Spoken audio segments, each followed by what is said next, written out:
The 5th of June நாம world environment day celebrate பண்ணோம். ஞாபகம் இருக்கா? பட்டிங் ஜெனரேஷன்ஸா இருக்கிற குழந்தைங்க அவங்களோட சின்ன சின்ன இனிஷியேட்டிவ்ஸ் மூலமா பெரிய பெரிய மாற்றங்களை சாத்தியப்படுத்த முடியும்னு ரொம்ப அழகா சொல்லிக்கிட்டே வராங்க. அப்படித்தானே? அந்த வரிசையில இன்னைக்கு எல் கிறிசென்யா அண்ட் எல் மித்ரன் இவங்க 2 பேரும் அவங்களோட ரெஸ்பான்சிபிலிட்டியை எவ்வளோ அழகா ஃபாலோ பண்றாங்கன்னு பார்க்கலாமா?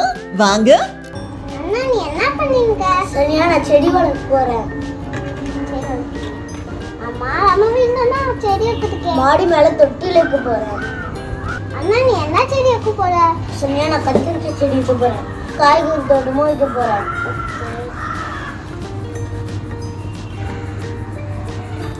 சரியா, இப்போ காய்கறி செடி வச்சுட்டு அது சமையலுக்கு யூஸ் பண்ண போறேன். அண்ணா, அது சமையலுக்கு மட்டும் இல்லைண்ணா, செடியில இருந்து நல்ல ஆக்சிஜன் கூட கிடைக்குது அண்ணா. ஓகே சரியா, இப்போ நீ செடி வளர்க்கல? அண்ணா, நானும் செடி தான் வளர்க்கணும். அதுக்குள்ளே நீயே வளர்க்கறதுனா வெண்டைக்காய் செடி வளர்ப்போம். வெண்டைக்காய் இப்போ இங்கே பாரு, அம்மா வந்து ஒரு செடி வளர்ச்சிருக்காங்க. இப்போ நான் வந்து கத்திரிக்காய் செடி வச்சிருப்பேன். வெண்டைக்காய் செடி சரி வளர்க்கலாம் தான். சனியா, செடி இருக்கிறது மட்டும் போகாது, நம்ம அந்த செடியை குழந்தை மாதிரி பார்த்துக்கணும். ஆமாண்ணா, செடிக்கு தண்ணிலாம் ஊற்றணும், மருந்து கூட வைக்கணும். சனியா, அதுக்குன்னு கண்ட மரத்துல கூடாது. இப்போ மாட்டுல இருந்து சாணியெல்லாம் வருதுல, அந்த மருந்து தான் வைக்கணும். சனியா, அது இயற்கை உரம் தான் போடணும் செடிக்கு. அண்ணா, காய்கறிலாம் ரொம்ப ஹெல்தியா இருக்குமா? ஆமா சனியா.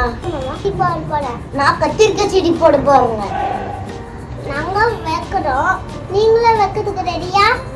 எதுவும் இல்லைன்னு கவலைப்படாதீங்க, மாடி மேல கூட வைக்கலாம். நம்ம கண்டிப்பா மரம் வளர்க்கணும். மரம் வளர்க்கலாம் சரி, செடி மரம் வச்சு அந்த மாதிரி வளர்க்கணும் மெயினா. அப்போதான் நம்மளுக்கு நல்ல காத்துலாம் கிடைக்கும். சுற்றுச்சூழலை காப்பாற்றுவோம். நன்றி, வணக்கம்.